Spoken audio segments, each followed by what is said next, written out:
How to place down grills inside Practicad. Practicad has a variety of grills, registers, and diffusers that you can use as standard or as taps. In this tutorial, we're going to first select a grill and place it down as a standard grill register or diffuser. We're going to pick a cataloged custom supply grill, and then we're going to come over to the item box. When you get into the item box, you'll notice that the grill tab is already depressed for you. You'll notice here that we can choose a top, center, and bottom on the Z-axis, and then we can choose all the parameters that the grill has. Take note currently that we've got airflow, which when it comes to GRDs is going to be a CFM. So I'm going to type in 200 for 200 CFM, and then we're going to give it a model number, ABC-123, and a location, we're going to just say room 1 for this tutorial. Once I've got all my parameters selected, it can be anywhere from special instructions to accessories.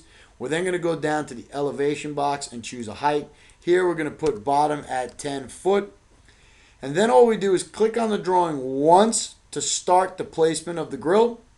And then Practicad is going to ask us to specify the rotation. And the rotation for grills works exactly like the tutorials for duct. We can rotate this on its center line, on its side, in the X, Y, or Z axes. Here we're just going to place it at 0 degrees to the drawing. We're going to click once, and now we've successfully placed down a grill. You can see that we've got our tag representing the model number in CFM, and that will complete the tutorial on placing down grills, the first portion.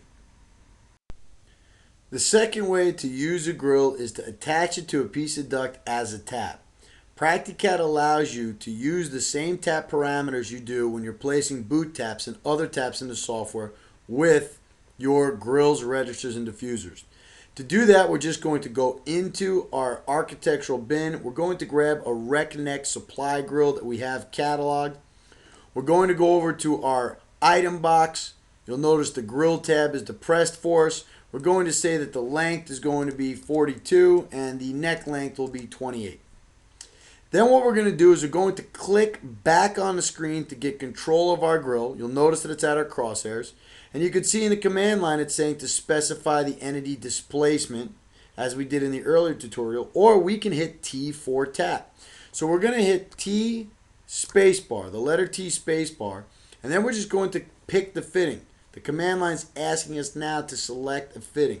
We're going to click the fitting we want to tap to. And at this point, all of the properties here are identical to the ones in the tutorials for taps with duct. If you have not watched those tutorials or gone through those exercises yet, it's highly recommended that you do. So we can choose the orientation being near, far, top, bottom.